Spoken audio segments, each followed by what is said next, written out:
Ready Player One is Steven Spielberg's new movie that came out like a week and a half ago, and I saw it a few days ago. So now I've had plenty of time to digest what I saw, so let's talk about it.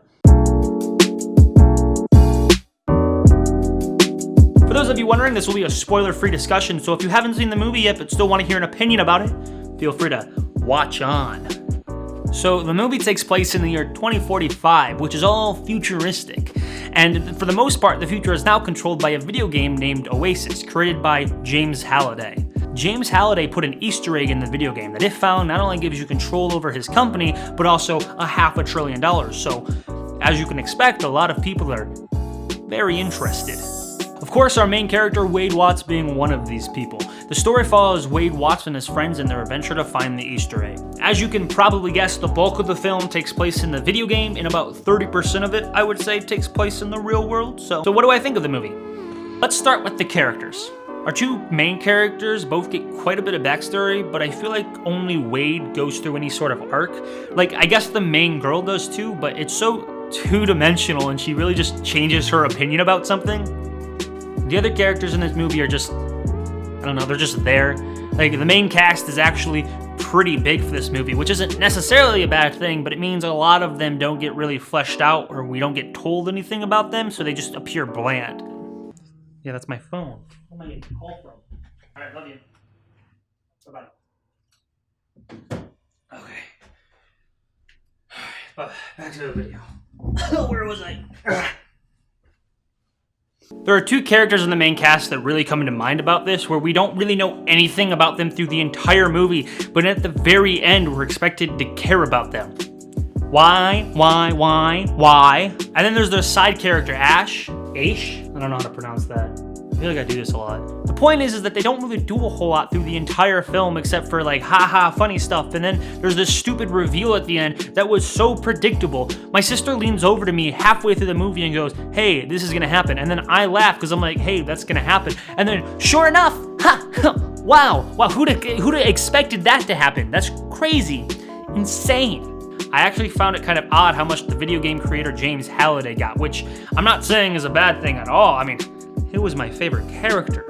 He was just this weird, funny guy, which honestly I cared genuinely the most about when his story, and it was what kept me going through a lot of the movie because I wanted to see some sort of resolution, and I will be honest, it was okay. It was okay. I think the only other character worth mentioning is the bad guy. I don't know. He's a bad guy. He does bad guy things. He's this corporate guy who wants money. As if we haven't seen that, 1,000 times.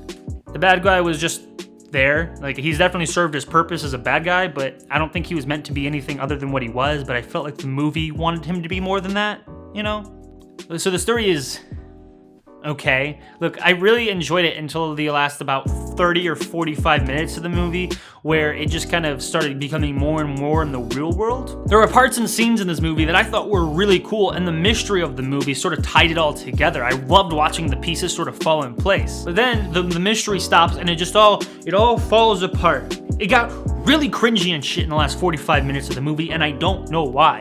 Like I said, I was definitely more of a fan of the video game portions than I was the real life portions, and I don't think anything exhibits this better than in the very end when simultaneously the best action scene in the movie is going on, while some of the worst dialogue I have ever heard is being spoken out of people's mouths. The movie's decent. I mean, it was by no stretch of imagination a bad movie. It was fun, and if I can say anything, from beginning to end, I enjoyed myself. Kept me engaged all the way through. The acting wasn't bad either. I mean, it wasn't like the best acting ever, but it wasn't bad. I mean, especially from a bunch of actors I've never heard of before. My biggest problem with the film definitely comes from the fact I thought it was trying way too hard to reach an audience it didn't need to. I mean, you can watch the trailer and see that somewhere in some boardroom there was like executives with their coats, and they were like, "All right, video games and nostalgia. What have we got?" Like, there are 2 points where Tracer from Overwatch comes in, but for no more than 4 seconds. Like, she comes in, she blinks out, and then she's just gone. I guess Steven Spielberg spent like millions of dollars on all of these video game characters that, when applied, really didn't do anything for the movie except have them in the movie. Like, if I took those parts with Tracer out and just replaced them with something else, it would have been the same exact movie, just 11 seconds of different runtime. Look, I'm not saying having these characters is a bad thing, and I'm probably just being cynical about it. Like, most people, when they see Tracer blink across the screen, they're probably like, wow, that was, whew. Do you see that? That was Tracer. That's pretty cool. That's a video game I play. I know that video game. Wow. Nice. But for some reason, for me, it just felt like they were trying way too hard. For those of you wondering, I never read the book, so no, I don't have any way to compare the two, but I do know that the references they used in the book were different than the movie, so that's something, right? It's a fun movie. I would still say for a wide audience, you could go see it, have fun. I don't know, fucking 7 out of 10.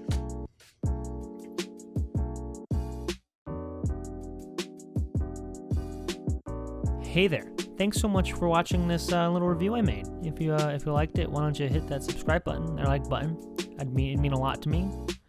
And check out my other videos. Bye.